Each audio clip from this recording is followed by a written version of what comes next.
Bienvenidos hoy viernes 17 de diciembre a nuestra sesión 2 del webinar del módulo 2, que se llama Introducción a la Planificación de Redes Satelitales. Un poco quería comentarles que ya he revisado los foros de esta semana y han estado trabajando, he recibido bastantes respuestas de ustedes. Bueno, pero en esta oportunidad voy a hacer algunas aclaratorias que he visto ahí en algunas respuestas y eso, pero la idea de este webinar es que ustedes puedan trabajar conmigo en sus dudas, aclaratorias en las cuales, una vez leído el material de estudio, se les haya presentado y bueno, un poco ayudarlos en aclarar algunas dudas que tengan, ¿ok? Entonces, vamos a ir arrancando. El lunes pasado, como bien saben, arrancamos en la sesión 1 y los temas que vimos fueron la introducción a la planificación de redes y las topologías y pérdidas de un enlace satelital. En pantalla tienen el listado de todos los temas que están incluidos para este nivel para este módulo. Y bueno, la idea es un poco que estemos trabajando hoy, vamos a darle un refrescamiento a todo lo que fue esa explicación que vimos el lunes. Adicionalmente, ya he visto que ustedes han trabajado aportando en el foro de debate con las dos preguntas que hicimos ahí sobre los temas de esta semana. Y bueno, aprovechemos esta semana, este momento en este webinar para aclarar las dudas que tengan y yo reforzar algunos conocimientos para ustedes. En el lunes pasado, bueno, estuvimos viendo lo que era la señal banda base, la cual es la señal, simplemente la señal de información, la señal moduladora, como se llama. La señal puede ser análoga o digital, y para tener acceso a un canal de RF para encaminamiento vía satélite, la señal banda base modula una portadora de RF. Entonces, este concepto fue introducido el lunes y es algo que es importante que manejen y que en contexto de telecomunicaciones satelitales siempre se presenta y van a escuchar de ese término, señal banda base. Vimos también algunas técnicas de codificación y les comentaba que en telecomunicaciones satelitales, una de las técnicas de codificación más utilizada es la que se llama Forward Error Correction, FEC, lo cual consiste en incluir bits redundantes para corregir los errores en el destino.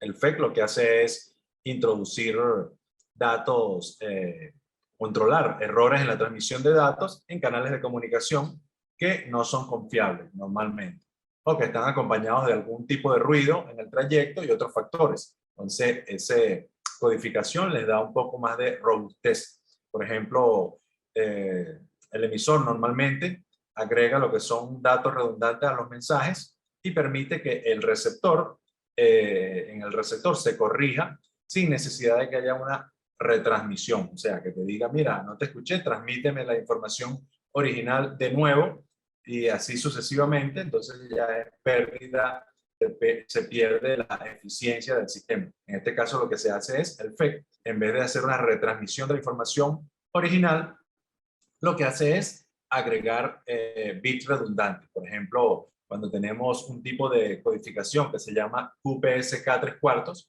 esto significa que la modulación digital es QPSK. Todos esos tipos de modulaciones los tienen incluidos en el material de estudio. Y cuando hablamos de QPSK 3/4, estamos hablando de que se transmiten, si quieren transmitir 3 bits y se están enviando 4. ¿Ok? Está un bit redundante. Por otro lado, una codificación 8 PSK 7 octavos significa que quiero transmitir 7 bits de mensaje y estoy enviando un bit redundante, por lo cual estoy enviando 8. En vez de 7, envío 8. ¿Ok? Entonces, lo que hace el FEC normalmente es eso, para añadir bits redundantes a los mensajes para que el receptor tenga una señal lo más adecuada posible a la que se está transmitiendo. Les comentaba también que el FEC y las modulaciones digitales de alto nivel juegan un papel importante en la eficiencia en bits por segundo por hertz del sistema satelital. Por aquí vi algo, una mano levantada. ¿Quién por aquí? Alfredo Solano, Mira, sí, Alfredo. mira, don Jesús, yo tengo una pregunta ahí, más que una duda, es, bueno, en el pasado yo entendía eso, se usaba para sistemas PDH, ¿verdad? ¿Aún se sigue usando? ¿De qué hablas del Para la modulación bueno, para la parte esta del FEC, error, para meter esa error parte, correction? ¿sí? Ajá. Es que anteriormente yo entendía que los sistemas PDH eran los que traían esto y servía precisamente para ese tipo de comunicación satelital, precisamente para manejar ese deslizamiento de bits que se podían dar en, en el enlace, durante el enlace. ¿Estoy correcto o eso ha cambiado? Porque sigue, o sea, yo le digo PDH al protocolo como tal, independientemente, claro, que es en QPSK o en PSK, cualquiera de los dos. Sí, exactamente. Ahí lo que es la técnica de codificación actualmente se utiliza, como estamos hablando en contexto de telecomunicaciones satelitales, se utiliza en este caso para la robustez del sistema junto con las modulaciones, ¿no? Pero igual las técnicas de codificación de errores pueden ser utilizadas, por ejemplo, este FEC en otros sistemas de transmisión, o de fibra óptica o otros sistemas de transmisión que convenga, ellos pueden utilizar estas Sí. técnicas también, pues. Eh, Sí, el, eh, el PDH es el plexiócrono, ajá, exacto. lo que era plexiócrono, que era el que se usaba, bueno, que se sigue usando, que todavía sí sigue usando eso. Sí, todavía. Esa era la pregunta, esa era la Ese pregunta, sí. gracias. Sí, sí. Sí, Alfredo. Está en Gracias. lo cierto. Perfecto. Entonces, exacto, el efecto, cuando estamos trabajando con modulaciones y con anchos de banda, por ejemplo, hay una expresión que relaciona el ancho de banda utilizado para una transmisión satelital con la cantidad de la rata de información o velocidad de transmisión y en el cociente de esa expresión aparece lo que es el índice de modulación y el FEC. Por lo tanto, cuando mayor sea el índice de modulación y mayor sea el FEC, menor es el ancho de banda necesario en un transpondedor para tener cierta capacidad de transmisión. Entonces, por eso es que aquí les coloco que el FEC y las modulaciones digitales juegan un papel muy importante en la eficiencia del sistema satelital. Luego estábamos hablando de lo que era multiplexación y acceso múltiple, que son técnicas que apuntan a lo que es la compartición de un recurso de comunicación determinado. Vimos que tradicionalmente se utilizan las técnicas de multiplexación que se llaman FDM y TDM, multiplexación por división de frecuencia y multiplexación por división de tiempo.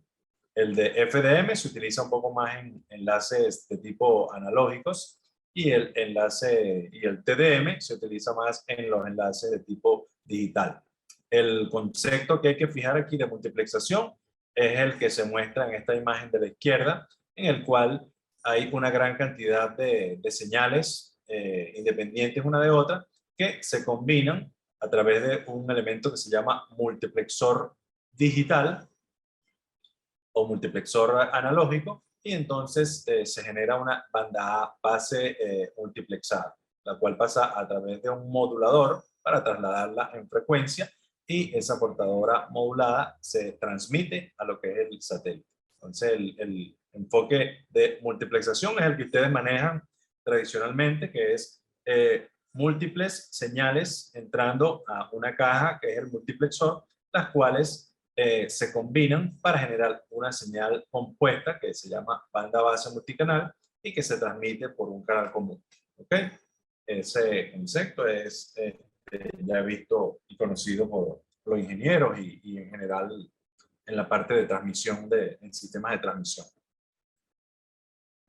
El otro tema que habíamos visto el lunes eran las topologías satelitales. Básicamente vimos dos topologías, una que es la topología en estrella, topología en estrella, en el cual todas las estaciones terrenas se conectan al satélite de una manera que no es directa entre ellas, sino que utilizan el hub o telepuerto o centro de control de la red para utilizar el enlace y conectarse unas con otras. Por ejemplo, un cliente se conecta al satélite directamente con su enlace de subida. Esta señal baja al hub o NOC o telepuerto, la cual sube nuevamente al satélite y se conecta con el cliente receptor. Entonces, este tipo de señal habíamos visto que tiene varios saltos satelitales. Bueno, son 336.000 kilómetros en el primer salto, luego 36.000 kilómetros en el salto para el telepuerto, luego de subida del telepuerto al satélite y la última es el enlace de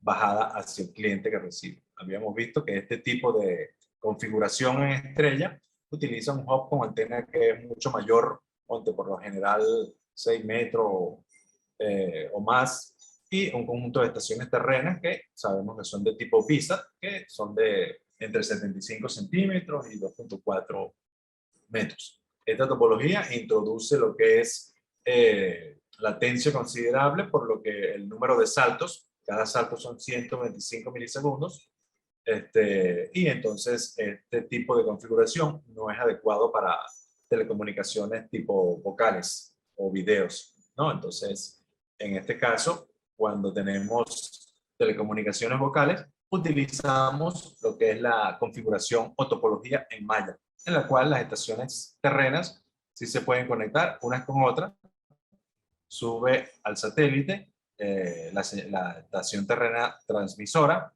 por ejemplo esta, y la baja directamente al satélite. Solamente se conecta el hub, tiene presencia en este caso, pero como un controlador o facilitador, y no lo hace como una estación central de la cual depende la conectividad.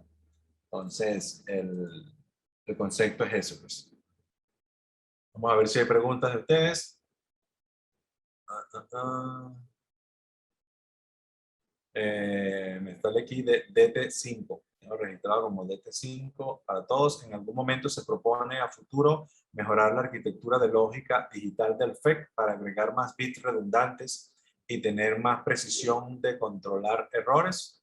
Sí, bueno, evidentemente las técnicas que se han utilizado hasta ahora, FEC 4 tercios, 7 octavos, y eso normalmente se consideran, han sido las más idóneas. En vez de mejorar la arquitectura de lógica digital, yo hablaría de introducir otras técnicas de codificación o hacer este caso más robusto, pues. Y en combinación con el tipo de modulación. También está una combinación que se da de modulación adaptativa y hay unos elementos que se llaman, que lo vamos a ver en la semana que viene, algunos de ellos, que son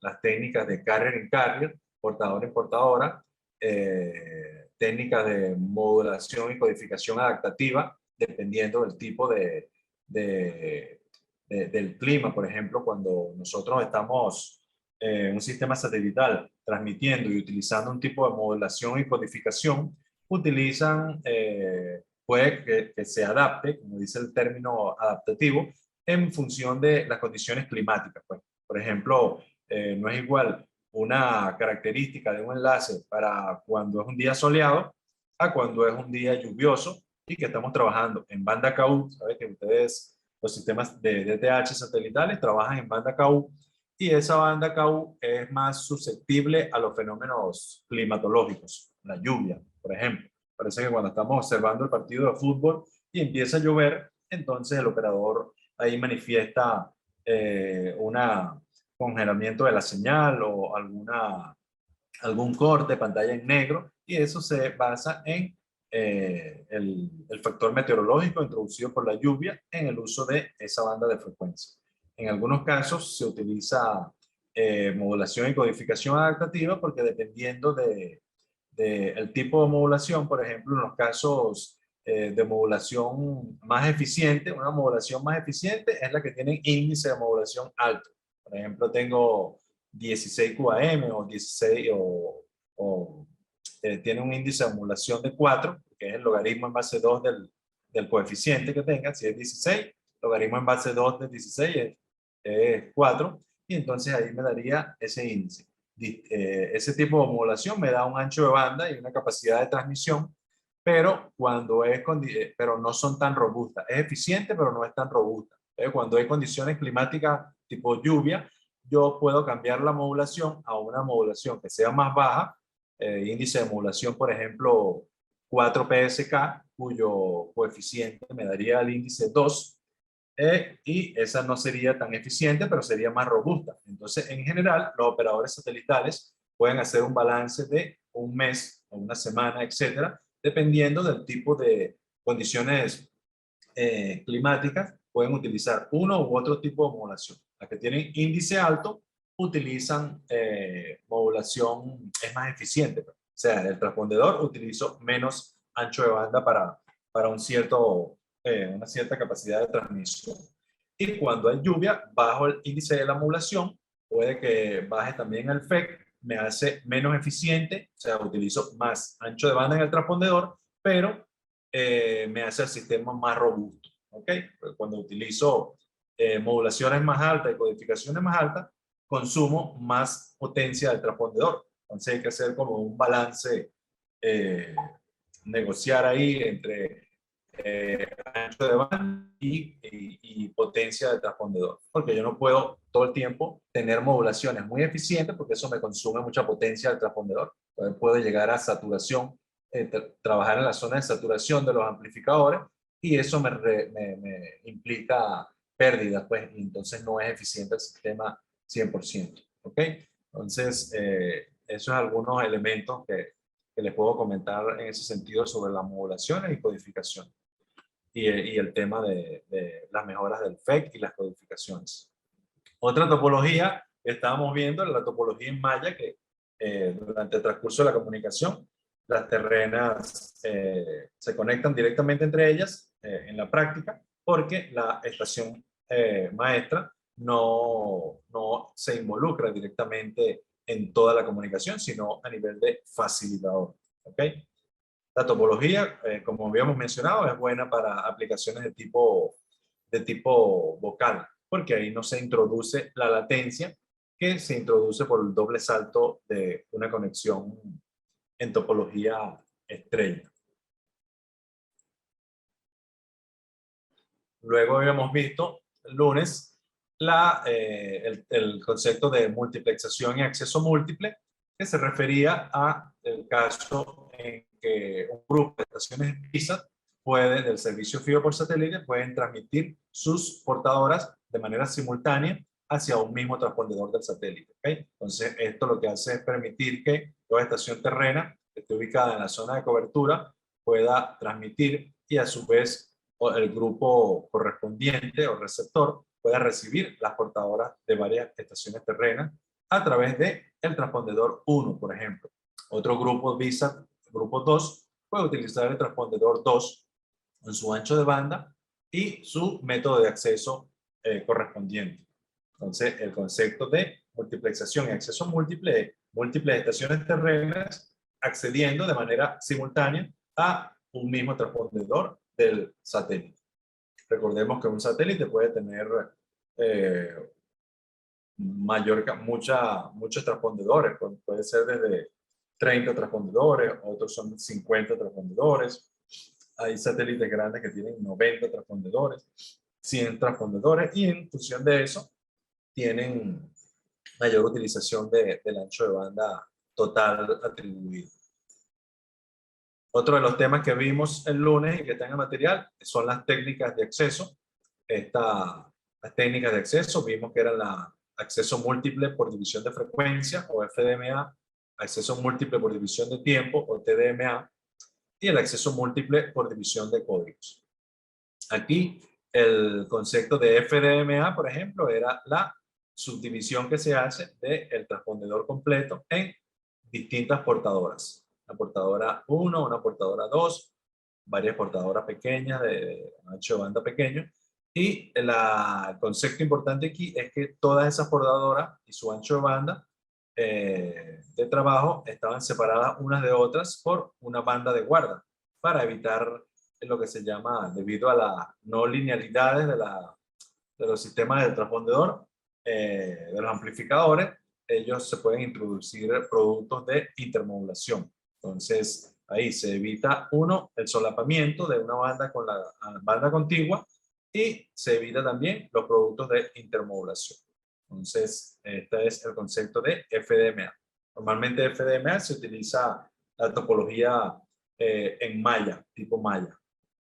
Luego vimos el TDMA, que es la técnica de acceso múltiple por división de tiempo. Es una técnica un poco más compleja que FDMA, ya que aquí se requiere, y es un tema importante, la sincronización a través de una estación maestra, que es la que controla todo este mecanismo de acceso. Las estaciones terrenas pueden transmitir cada una ráfaga de un paquete, la cual transmiten en tiempos distintos, no solapados. La estación terrena A transmite la ráfaga T sub A, la ráfaga en un tiempo T sub A, la B transmite su ráfaga en un tiempo T sub B, que es distinto al tiempo T sub A, y la estación terrena C transmite el paquete en el tiempo o ráfaga T sub C. Todas estas son tiempos distintos, no solapados, generan todas, estas son 3 estaciones, puede que haya 4, 5, 6, 10 estaciones las que maneja el telepuerto, y ellas conforman una trama TDMA, la cual en el transpondedor del satélite se transmite hacia el telepuerto. Esta configuración es en estrella. Aquí se requiere un telepuerto para toda esta sincronización. Luego este telepuerto o hub envía una portadora saliente TDM con todas las ráfagas hacia el satélite, y el cual las retransmite a las estaciones terrenas receptoras, que pueden estar ubicadas en la zona de cobertura del satélite. Y cada estación terrena filtra la ráfaga o la ráfaga correspondiente a ella, desechando el resto. Entonces, este es el concepto de TDMA, un poco más complejo, requiere un sistema terreno o telepuerto más detallado, más complejo, porque se requiere la sincronización, los tiempos de guarda y todo eso, los preámbulos en la transmisión de los bits y cada trama, y entonces es un poquito más complejo que la de FDMA. Y la topología es topología en estrella. Luego vimos la técnica de acceso múltiple por división de código, que era también un sistema con topología normalmente en estrella, que requiere de un hub o telepuerto que asigna un código único a cada estación terrena VISA, lo cual le permite que múltiples estaciones terrenas dentro de una huella de cobertura transmitan de manera simultánea y compartan una banda de frecuencias común. Cuando se recibe en el satélite y transmite de vuelta a las estaciones terrenas, cada una de ellas tiene un código único que se le fue asignado por una estación central de coordinación o telepuerto, la cual le permite recibir solamente la señal que viene hacia ella. Por lo tanto, esta característica les permite ser muy buena para los casos de interferencia, inmune a las interferencias y ruido. ¿Por qué? Porque cuando ellas reciben una señal, la reciben solamente con el código que les fue asignado por la estación terrena maestra. Y entonces el resto de las señales, ellas las desechan o las consideran ruido. Por lo tanto, reciben solamente la señal que iba dirigida a la estación 6, en este caso. O la señal 5, estación terrena 5, recibe solamente aquella señal con el código número 5, y las demás las considera como ruido, ¿ok? O interferencia. Por lo tanto, no afecta al sistema, siendo un poco más robusto. ¿Alguna pregunta, muchachos, hasta ahora? Ok, luego vimos el conjunto de anchos de banda, el conjunto de bandas de frecuencia utilizadas por el servicio fijo por satélite, ¿no? Vimos que era la banda C, banda KU y banda K. Incluso esta es una de las preguntas que está en el foro de debate de la semana. He obtenido bastante respuestas muy sencillas o muy detalladas, en las cuales le pregunto sobre el tema de las bandas de frecuencia, que son básicamente las que vimos el lunes y que están aquí en esta lámina. Son la banda C, como ya la llamo yo, banda comercial, es la banda de C estándar, la banda C del apéndice 30B, que es una banda no comercial, como la llamo yo, porque tiene bandas de frecuencia que no son las tradicionalmente usadas por los grandes sistemas operadores satelitales, pero se utilizan para complementar aquellas bandas. Y los utilizan también las administraciones que quieren lanzar un satélite nacional con cobertura sobre su territorio y una posición orbital que le adjudicó la UIT en el apéndice 30B. Entonces se utiliza una banda de frecuencias y estas bandas, una órbita satelital y estas bandas de frecuencias particulares, tanto en banda C como en banda KU, que tenemos aquí en el recuadro rojo, la designación que hace la UIT en el apéndice 30B sobre estas bandas. Luego está la banda KA. En el foro de debate yo les preguntaba sobre el tema de las ventajas y desventajas de una banda sobre otra.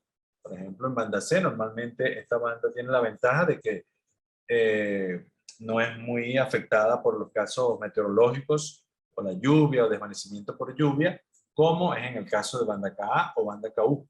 Estas bandas sí están dentro de las que son afectadas por la lluvia u otro tipo de condiciones atmosféricas debido a la longitud de onda que manejan, que se hace considerable con respecto a los hidrometeoros o con respecto a la lluvia.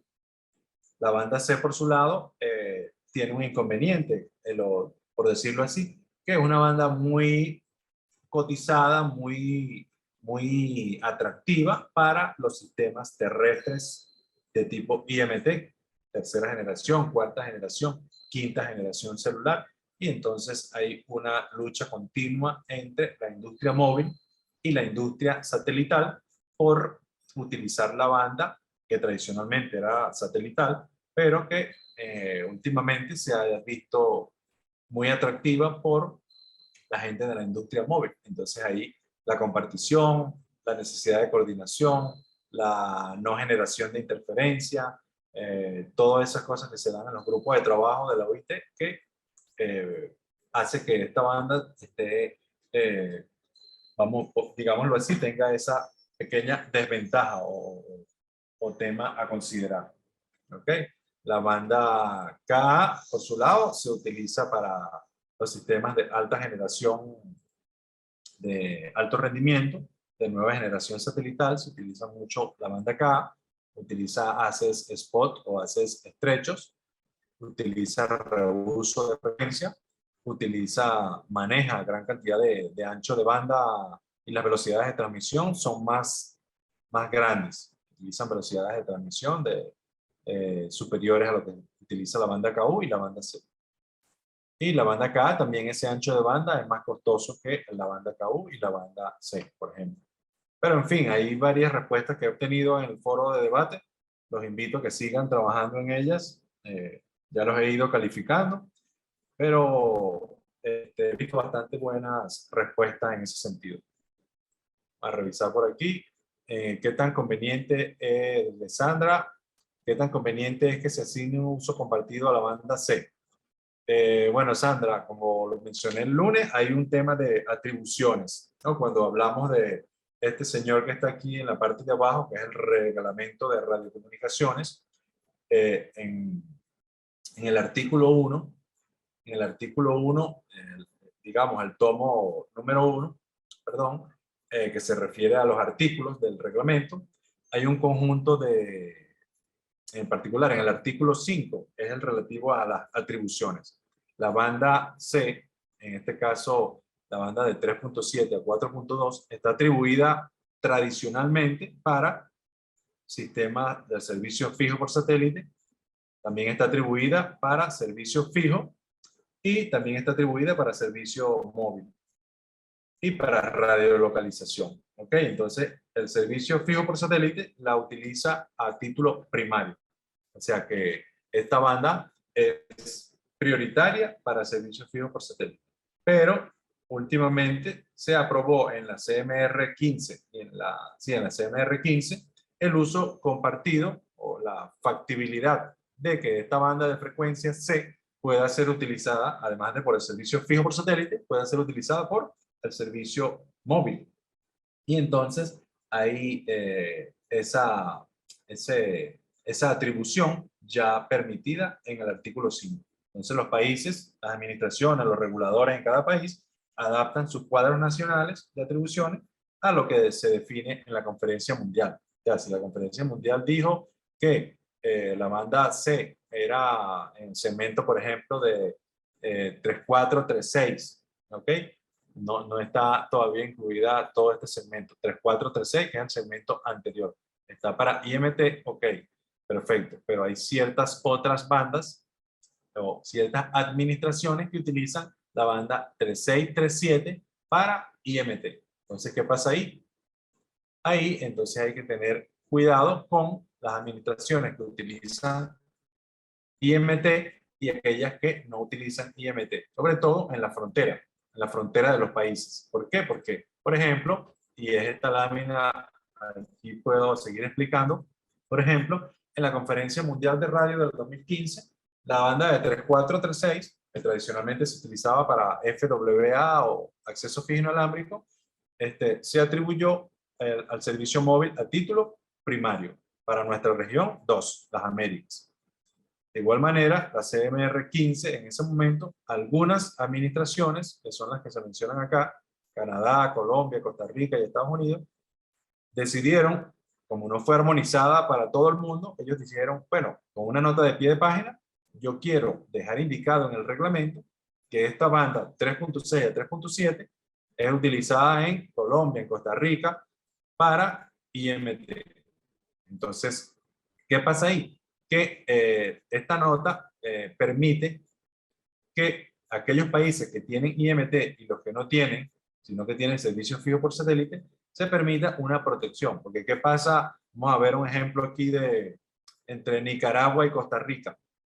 Aquí en este cuadro no aparece Nicaragua, porque Nicaragua no dijo en ese momento que utiliza la banda 3637 para IMT, porque Nicaragua de repente utiliza esta banda 3637 para satélite. Pero, ¿qué pasa si en la frontera, Costa Rica coloca en la frontera con Nicaragua que él se utiliza IMT, coloca estaciones IMT en la frontera? Ahí hay que coordinar, porque entonces Nicaragua no dijo, mira, yo no utilizo esa banda para IMT, yo la utilizo para satélite. Pero Costa Rica en la frontera instaló una estación IMT y entonces ahí hay que coordinar bajo el artículo 9 del reglamento, bajo el artículo 9.21, que si Costa Rica quiere instalar una estación IMT en la frontera con Nicaragua, tiene que establecer coordinaciones con ciertos límites de densidad de flujo de potencia. Y tiene que seguir Costa Rica lo que está establecido en el cuadro 21.4 del artículo 21 del reglamento. ¿Ok? Entonces creo que ese se lo coloco en la siguiente diapositiva. Sí, por ejemplo, con lo que les decía, en esta nota, Costa Rica, que ya dijo, el país dijo, bueno, voy a utilizar 3637 para IMT. Nicaragua dijo, no, esa para mí es para satélite. No quiero IMT en esa banda porque yo doy prioridad a satélite. Entonces, Costa Rica, ¿qué tiene que hacer? Antes de que Costa Rica ponga en servicio una estación IMT en una frontera cercana con Nicaragua, debe coordinar bajo el número 921. ¿Qué significa esto? Que la gente de Costa Rica, de SUTEL o el ministerio, tienen que ir a Telcor e indicar e informar que, mire, Telcor, yo tengo, mi país tiene un operador que va a instalar estaciones IMT en la frontera con las zonas cercanas a la frontera con Nicaragua. Entonces, bajo el 921, esto significa que los países tienen que coordinar. Costa Rica tiene que garantizar un DFP, la densidad de flujo de potencia, menor a menos 154.5 dB watts por metro cuadrado en una referencia de 4 kHz y debe garantizar que este límite no puede ser sobrepasado en el territorio de cualquier país cuya administración lo haya acordado.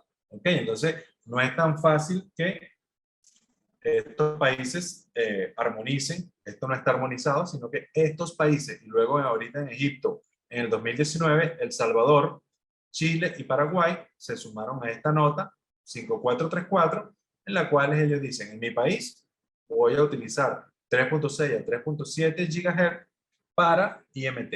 ¿Ok? Entonces, eso es un, tema bastante interesante. Aquí hay otra pregunta de Sandra, que ese mismo caso aplica a la frontera México-Estados Unidos. Sí, Sandra, efectivamente. Esto es a nivel de, por ejemplo, México no está en esta nota.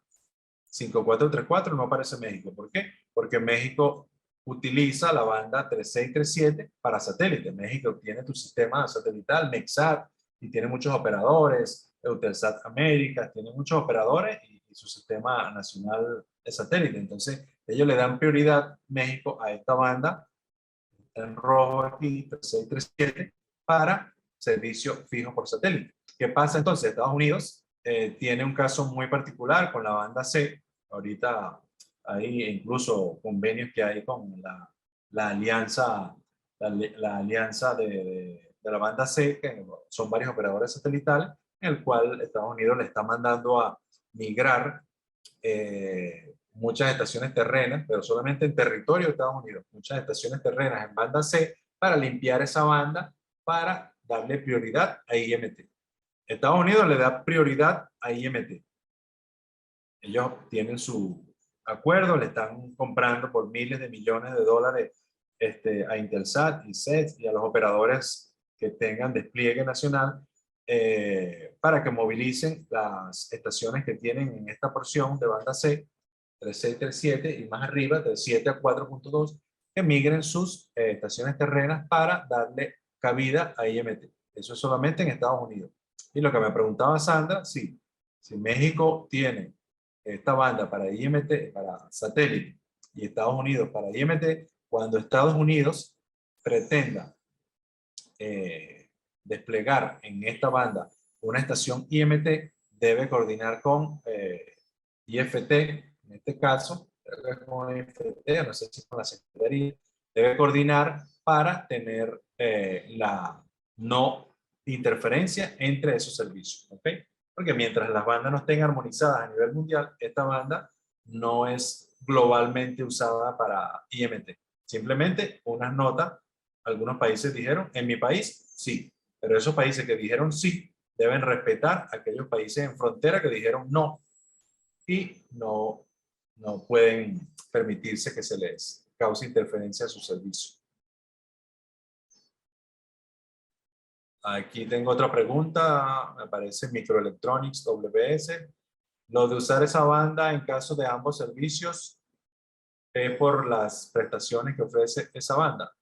Bueno, lo de usar la banda para ambos servicios es que tradicionalmente, sí, puede ser, cada banda es utilizada por sus características de propagación para ciertos tipos de servicios.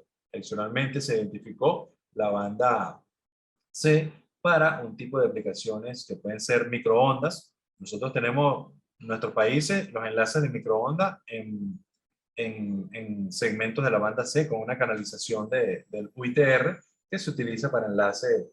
En este caso no se llaman banda C cuando es microondas, sino la canalización en 2 GHz o 4 GHz. Y entonces hay sistemas terrestres que son enlaces de microondas. Hay también servicio fijo por satélite, hay ahora servicio móvil y hay servicio de radiolocalización. Evidentemente, cada banda tiene unas características de propagación que la hace atractiva para ciertos servicios. Entonces, esa era lo que le quería mostrar de las bandas de frecuencia. Y, bueno, algunos han respondido muy bien. El resto, ya saben que con los datos que les estoy dando ahora, más lo que está en el material de estudio y lo que vean de sus compañeros, los invito a que sigan animándose a responder las preguntas. Pues son preguntas sencillas que lo que me permiten es ver que han leído el material o han asistido a los webinars y han prestado atención. ¿Ok? Entonces, esto es importante. Por otro lado, vimos vimos, y es también otra pregunta que tenemos en el foro de debate, es el tema de los balances de enlace. Habíamos visto el lunes que la finalidad de los balances de enlace es el cálculo que se hace de la calidad de comunicación. Tengo un terminal A, transmite al satélite, el cual retransmite a un terminal B, y aquí se presenta un enlace de subida y un enlace de bajada. Lo que se quiere hacer con el balance de enlace es calcular la calidad de la comunicación que el terminal A transmite alguna información al terminal B y que le llegue de manera nítida, pues de manera con alta calidad, sin pérdida de datos, de paquetes, sin pérdida de voz, sin mucha latencia y que la señal sea de la calidad adecuada. Entonces, esto, grosso modo, es lo que permite, es lo que persigue lo que es el balance de enlace. Tener todos los parámetros y los niveles de configuración de los sistemas para que las señales transmitidas y recibidas sean las mismas, que no haya pérdida de información, ni atenuación, ni interferencias. En el caso de los sistemas digitales, el parámetro que se trabaja aquí es el de la tasa de bit erróneo, o PER, el cual la señal de información, hay ciertos umbrales que se manejan para considerar que una señal que se transmitió desde A hasta B es de la calidad adecuada porque tiene un umbral permitido. Por ejemplo, yo digo, bueno, yo permito un índice de error de si me transmite 100 millones de bits, yo permito un bit erróneo. Ah, bueno, si ese es el caso, esa señal me dio que es perfecta. Pero si hay que, yo quiero de 100 bits, 100 millones de 1 millón de bits transmitido, un bit erróneo, es una referencia buena, pero si hay 1000 bits erróneos, ya esa referencia no es buena. Entonces, la calidad de la señal no es la que se diseñó.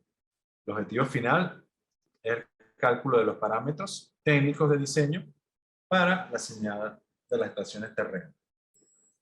En estos cálculos que se hacen normalmente por hojas de cálculo y programas ya informáticos, digo que los valores que intervienen y de referencia son la densidad de potencia de ruido, que es la potencia de ruido total normalizado en un ancho de banda de 1 Hz, se denomina N sub 0, y vimos que también tenemos la relación portadora a densidad de ruido, que es el que llamamos C sobre N0, la relación de potencia promedio de portadora de banda ancha a densidad de ruido. Y otro parámetro también importante aquí en los cálculos de los balances de enlace es el que llamamos E sub B sobre N0, que es la relación que hay de energía por bit a densidad de potencia de ruido.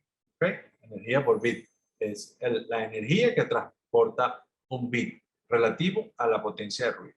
Entonces, este parámetro es el que, como les mencioné, me permite comparar si la señal recibida tiene una calidad adecuada para ser decodificada y demodulada para llevarla a banda base en el receptor.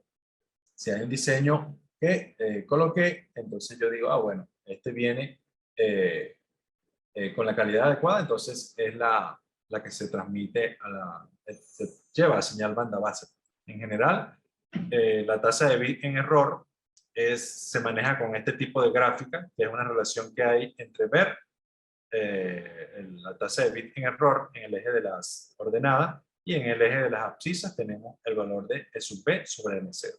Estas curvas de colores son los tipos de modulación. Por ejemplo, si yo me voy a la curva azul, que es el tipo QPSK, entonces yo digo, bueno, para un ver de 10 a la menos 6, con este tipo de modulación, el E sub B sobre N0 tiene que ser donde esté 10 a la menos 6, intersecta aquí a la señal de la curva azul, tenemos un sub B sobre N0, será aproximadamente de 11, vamos a decirlo así, o 10 punto algo.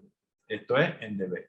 Entonces, cuando a mí me llegue en la señal receptora, la estación receptora, el dato de un sub B sobre N0 de 11, y yo esté utilizando modulación QPSK, yo sé que mi BER o mi bit error rate me da de 10 a la menos 6. Si ese es el dato me da en esa estación, yo digo, este factor de calidad, este BER, me da una calidad adecuada. Y por tanto es una señal que se recibe bien en la estación terrena del receptor. Esta es otra pregunta que les hice en el foro de debate. Aquí se las estoy respondiendo. ¿Cuáles son los principales tipos de pérdida que intervienen en un enlace satelital? Y entonces, aquí en este esquema se las coloco prácticamente las que son más relevantes. que son la pérdida atmosférica, desvanecimiento por lluvia, pérdida por error de apuntamiento, la pérdida por espacio libre y la pérdida de polarización. Esta es la respuesta a la pregunta que les hago en el foro de debate y aquí se las digo. ¿Ok? Básicamente, y entonces quería aclarar algo que, porque en la redacción de la pregunta, no sé si me entendieron, que yo preguntaba, ¿cuáles son las pérdidas del enlace entre la estación terrena y el satélite?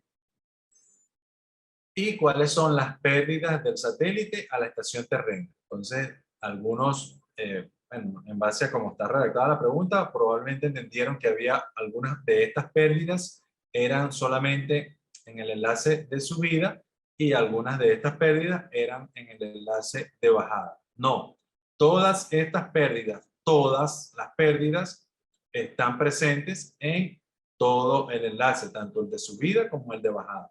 No es que la de atmosférica es nada más en la estación terrena al satélite y no está presente en el otro sentido. No, la pérdida atmosférica está presente en todo el trayecto, tanto de subida como de bajada. ¿Ok? La pérdida, el desvanecimiento por lluvia también afecta al de subida y al de bajada. Polarización igual. Si tengo una estación terrena que el polarizador está invertido con respecto a la polarización si es circular derecha y él está circular izquierda, entonces hay una pérdida ahí que puede ser de 20 dB. Pero todas estas pérdidas, todas están presentes en todo el enlace, tanto el de subida como en el de bajada, ¿ok? Ojo con eso ahí, que algunas preguntas, algunos enfocaron, las pérdidas de subida son tales, las pérdidas de bajada son cuáles. No, todas estas están tanto en el de subida como en el de bajada. Eso es para aclarar eso. Eduardo Lino, a todos. Buenas tardes. Entonces las pérdidas se producen indistintamente del enlace. ¿Cómo es? No entiendo bien la pregunta. Indistintamente del enlace porque las pérdidas son, eh, son en todos los enlaces, pues son tanto de subida como de bajada. Yo puedo tener, por ejemplo, la pérdida de esta que es la más importante. Yo les pregunto también esto y esta es, la pérdida más importante es, por ser la mayor, es la pérdida por espacio libre o pérdida de trayecto. Esta pérdida depende de la frecuencia. Si yo aumento la frecuencia, mayor va a ser una pérdida en banda KU que en banda C, ¿no? ¿Ok? Y mayor va a ser una pérdida en banda KA que en banda KU y en banda C.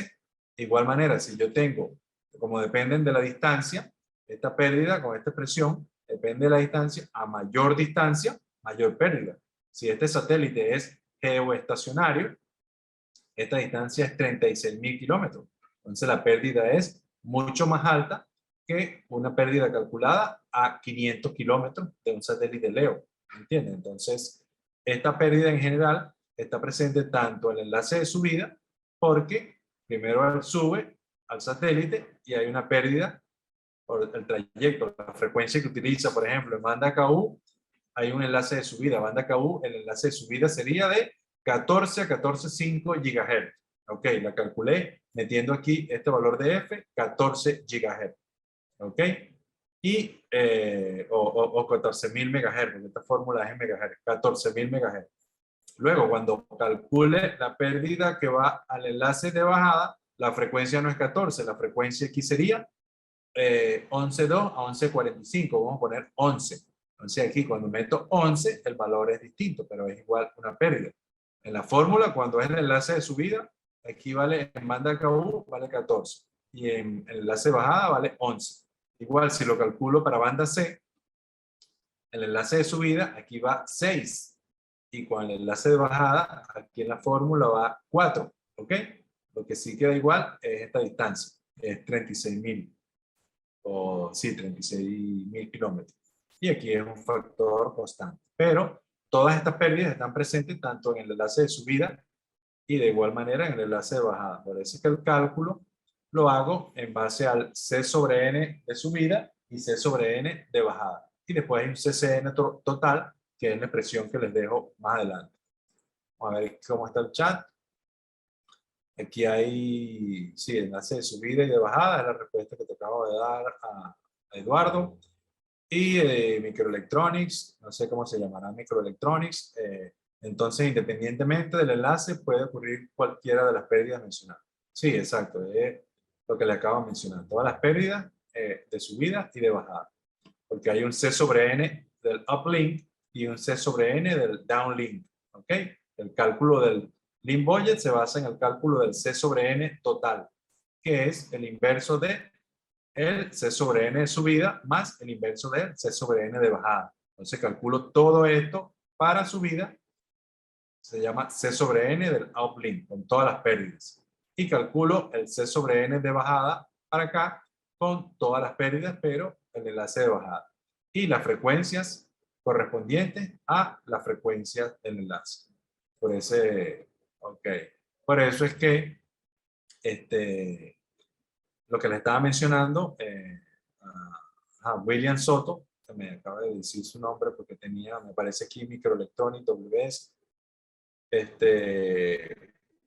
estas pérdidas son tanto de subida como de bajada. Y entonces en la fórmula, ponte que yo le mande a calcular, calcule la pérdida de espacio libre o pérdida de trayecto de un enlace satelital en banda C para un satélite geoestacionario. Aquí ustedes lo que tienen que calcular es, tienen la pérdida de subida es 32,5 más 20 logaritmos de, le dije que la banda era en banda C, entonces la banda C de subida es 6 GHz, pueden colocar aquí 6, más 20 logaritmos de 36.000 kilómetros, porque esta expresión está en kilómetros. Aquí coloco 36.000.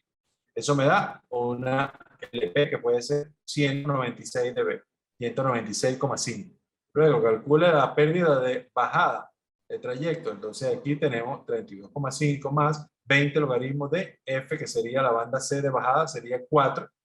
Porque en la primera clase yo les expliqué a ustedes que el enlace de subida es en una banda de frecuencia, en banda C, y el enlace de bajada en otra banda de frecuencia en banda C, para evitar interferencia. Entonces aquí en vez de 6 es 4. Y aquí la D sí sería 36.000. Esto me da 196.4, por ejemplo, punto 2. Pero esa la utilizo en la expresión del enlace de bajada. ¿Ok? Aquí les explico un poco lo que es esta gráfica que es de frecuencia a atenuación. Aquí pueden ver el tipo de atenuación para dependiendo de la frecuencia. ¿Ok? Y dependiendo de la curva de los satélites geoestacionarios, de órbita media o de órbita baja.